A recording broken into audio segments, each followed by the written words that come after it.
El siguiente espacio es un programa pagado y las opiniones emitidas en el mismo no representan la opinión de CBBA Radio ni de sus patrocinadores.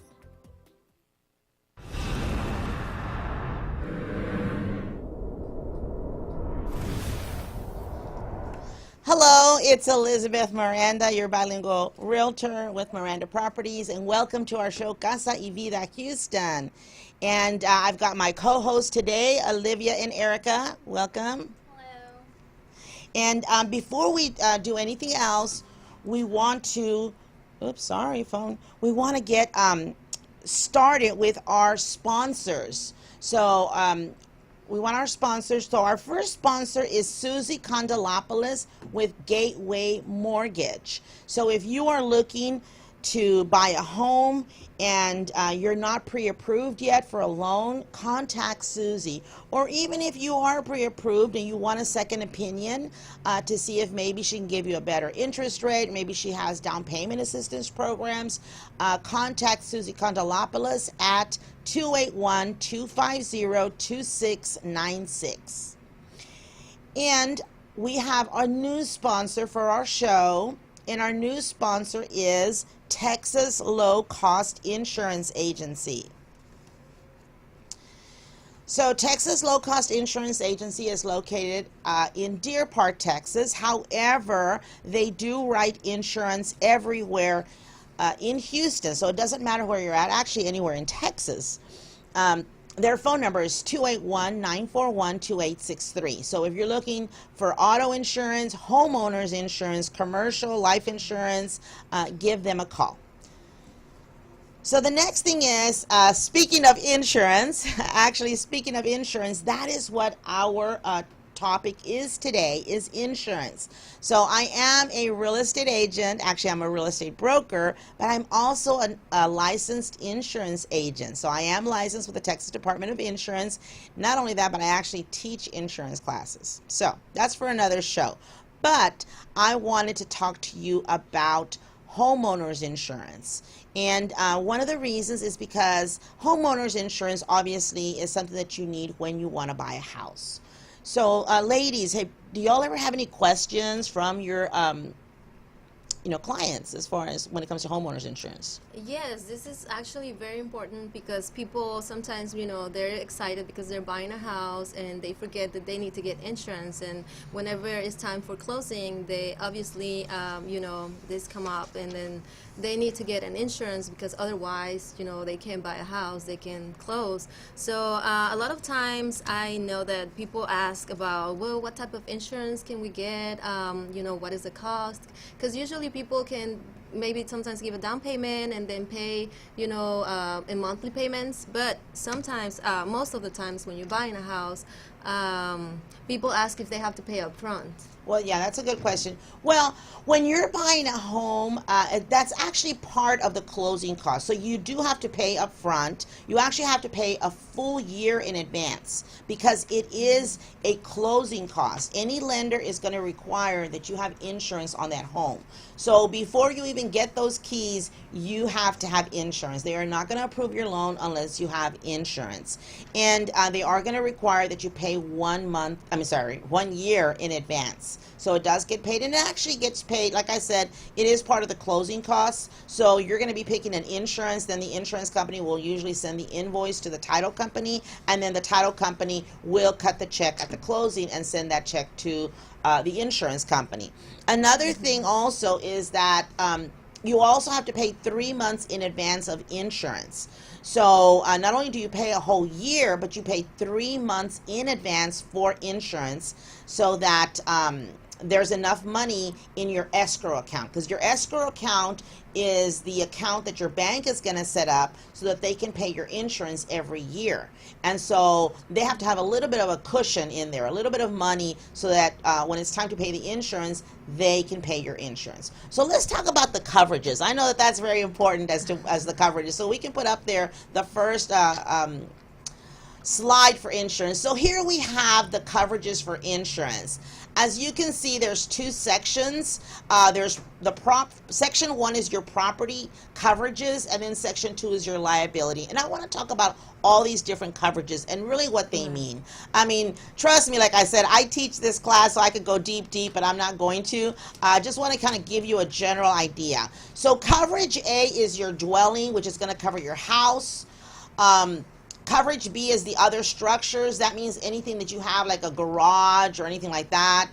Coverage C is your personal property, everything you have inside.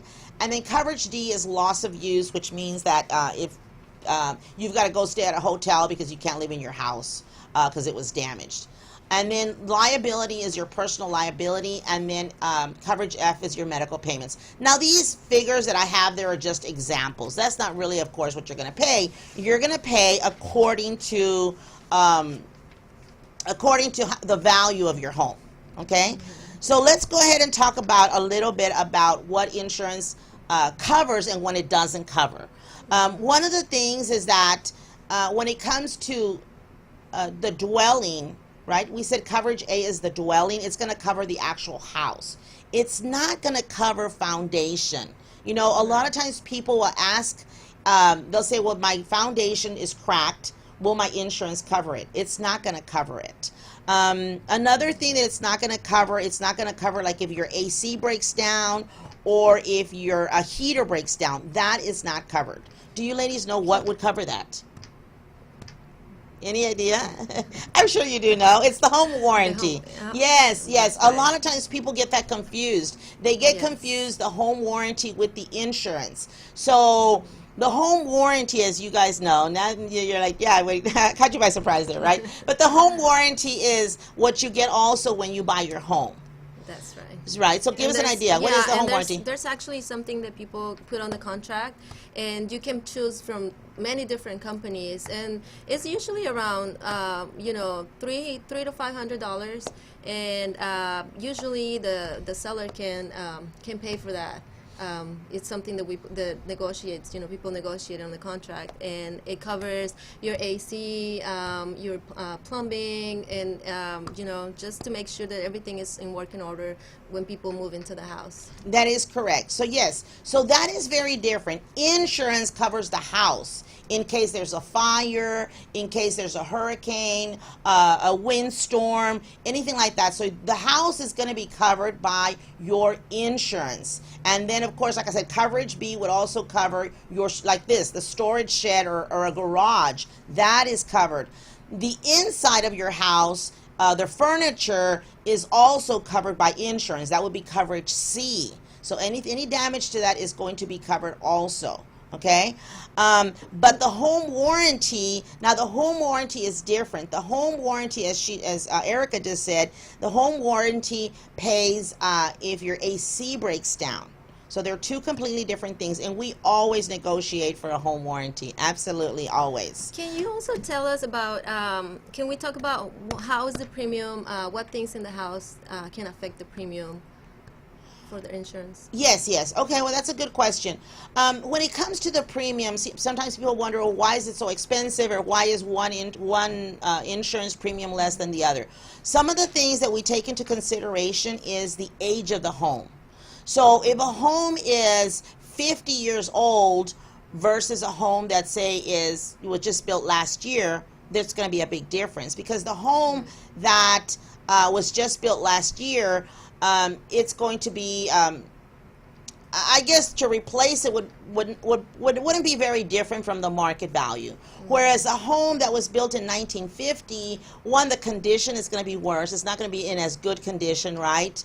And also, in order to replace that home, it's going to cost considerably more than you're buying that house for.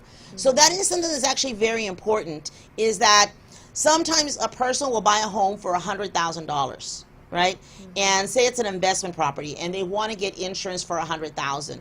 Well, we have our way that we calculate the replacement cost. So we figure out how much will it take to replace that home. Not what did you pay for the house, what is it going to take to replace it? Construction, material goes up. It's gone up quite a bit.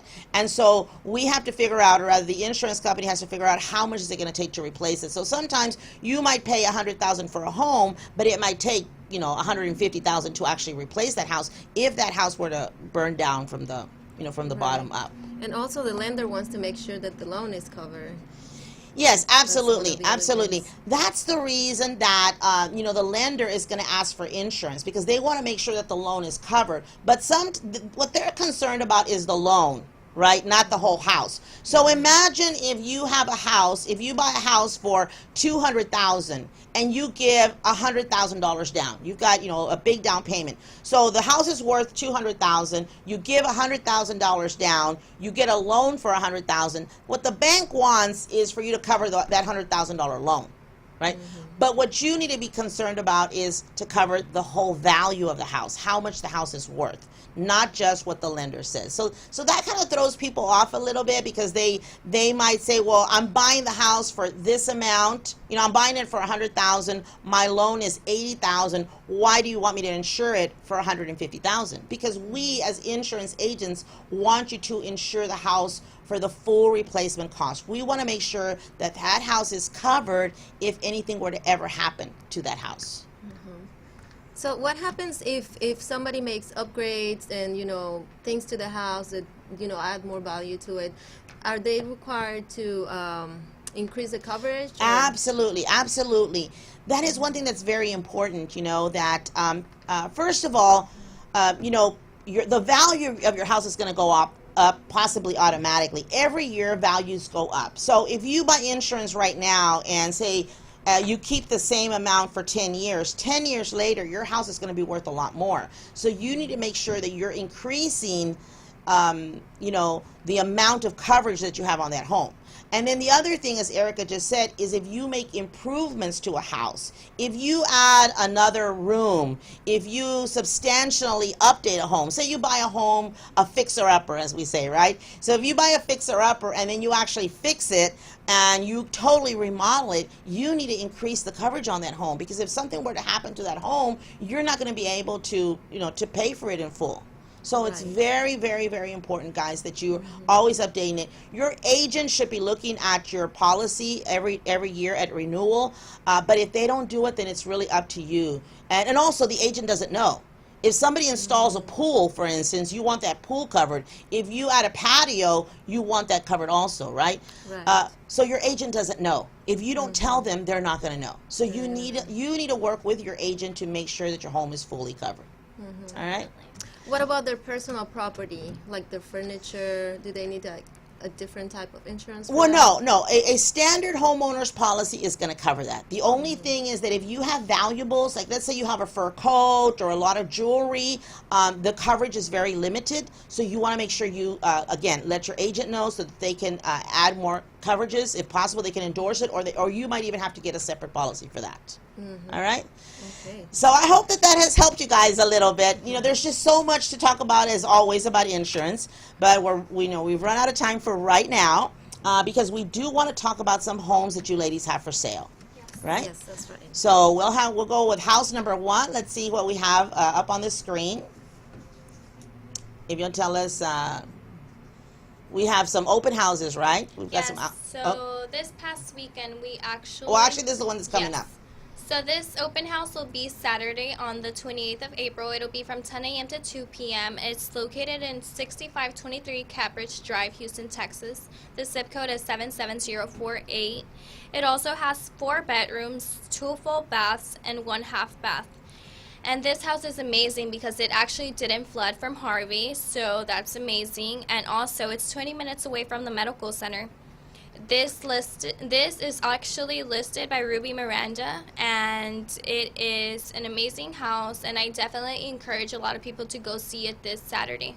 It is a beautiful house. Look at those beautiful counters, beautiful kitchen. Yes, it's super nice. Very, very nice. And as far as you know, this house does qualify for all sorts of financing. Yes, guys. So this house qualifies for for FHA, for FHA, conventional financing, any kind of financing. Yeah. All right. So now we have a second house. Let's see house number 2. We want to make sure you see what we have for sale. Yeah, so this house, we had an open house this past weekend. We actually had, a lot of people that went by. So we're making another open house this coming Sunday, the 29th, and the address is 10414 Ravenwood View Lane, and this is in Houston, Texas, 77075. So this house is a 4-bedroom, 3.5 bath. It has a very spacious living room, dining area. Let's see the picture. So the kitchen has stainless steel appliances and granite countertops. Also has a built-in island, and all the appliances are come with the house, even the refrigerator. And this is a 2-story house, and it's very, very, very spacious and really nice. It has a playroom upstairs. And also, this community has, I believe it has 3 playgrounds for the kids. So it's like, family friendly.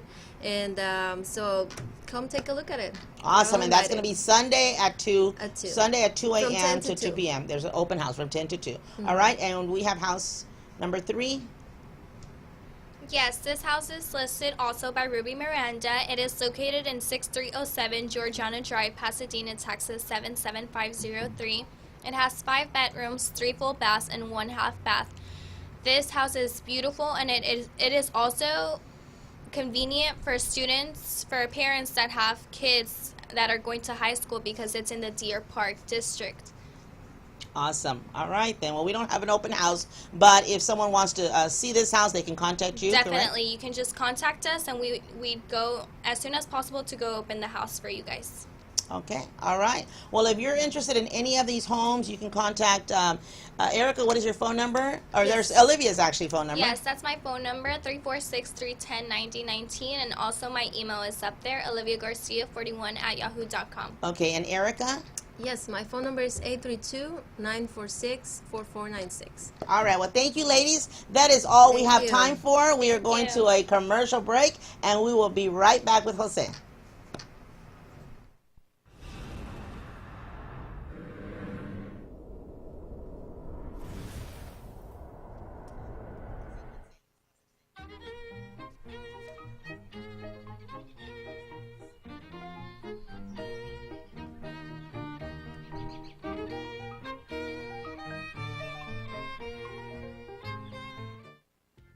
Quedan pocos días para Mujer CBBA 2018. No te quedes sin ser parte de este evento. Espacio limitado, grandes premios, reconocimientos y una gran sorpresa musical al final. Tendrán una gran celebración. Compra tu boleto ya al 281-745-4309. 281-745-4309. Mujer CBBA 2018.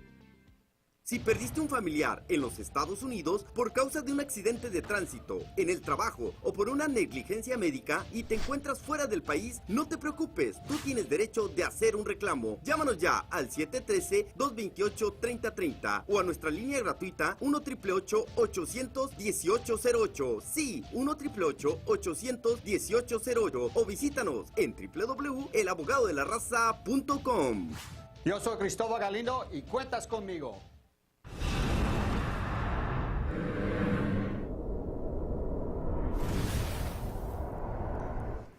Well, welcome back to Casa and Vida Houston, and we are now with our segment, Vida Houston, and I'm turning it over to Jose so he can introduce us to his guest.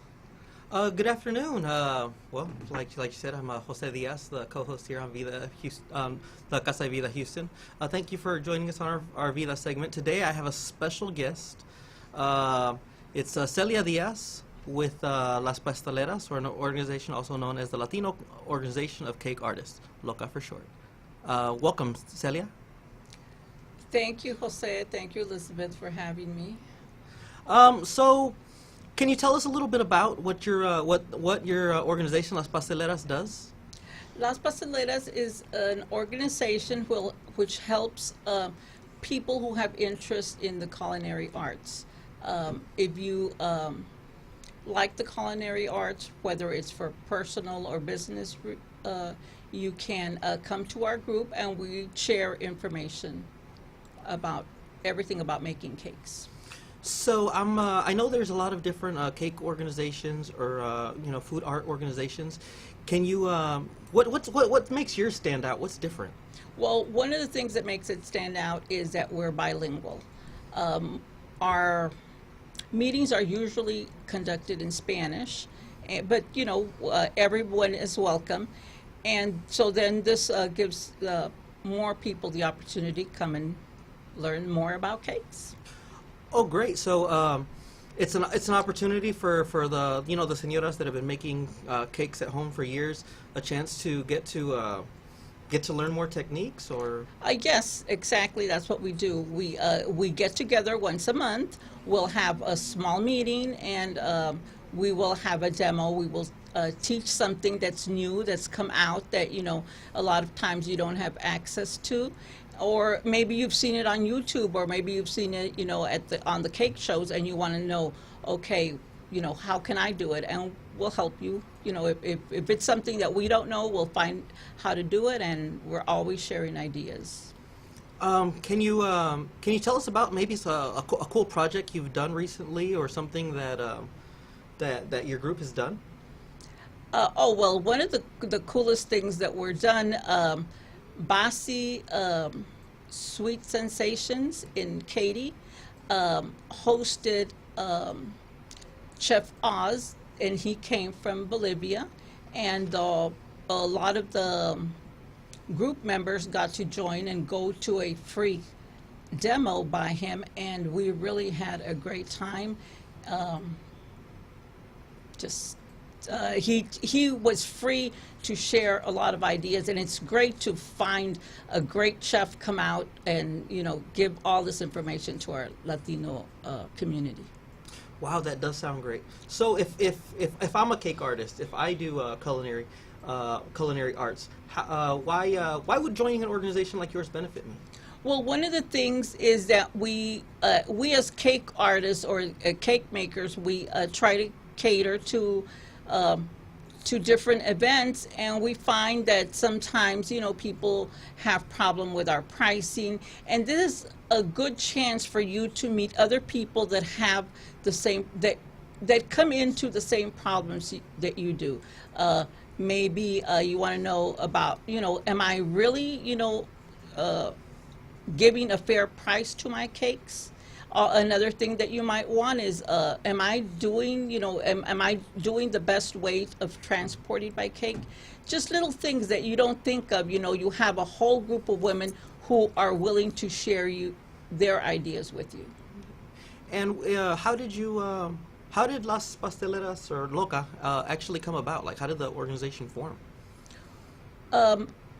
I was going to a leadership class, and I was asked to come up with a business, and I really had an interest in doing this nonprofit organization, because I would find that when I attended other cake shows, mostly in English, the Hispanic ladies there would go and not be sure, if they should be interrupting the meeting for asking questions. And I said, this will help, an organization like this will help the non-English speaker be able to be aware of everything that's going on in the cake community, because there are so many amazing things that go on with cakes, and it's good to share them with everybody. Okay. If I have a new product or something, is there, how would I, is there sponsorships available? How would I get that to you? Well, one of the things you can do is you can call my personal phone number, which is 832-267-1491.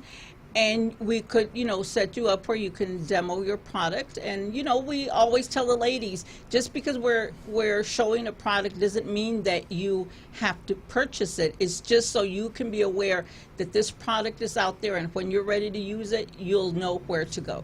Okay. And for those that are interested in learning more about Las Pasteleras and contacting you, is there a website? Is there a page or anything? There's a website page, and it's called LOCA, Las Pasteleras, Latino Organization of Cake Artists on Facebook. And you can go there and become a member, and you can also attend one of our meetings, which we always do share an event for there. That we hold it the second Tuesday of every month, and that's at Cleveland Ripley Community Outreach, which are very nice to give us a room where we can hold our classes. All right. Well, thank you for sharing the information with us. Thank you, Celia, for joining us today. And thank you, Jose, for having your guest. And by the way, I just want to make sure you know that all those pictures that were on the screen are actual cakes. They might not look like cakes, but they are actually cakes that Celia created, and some of her members also. So thank you very much, Celia. And that's all we have for today. We will see you next Thursday. And don't forget, stay on at 1:30. We will be in Spanish. A la 1:30 sigamos el programa en español. Hasta luego. See you next Thursday.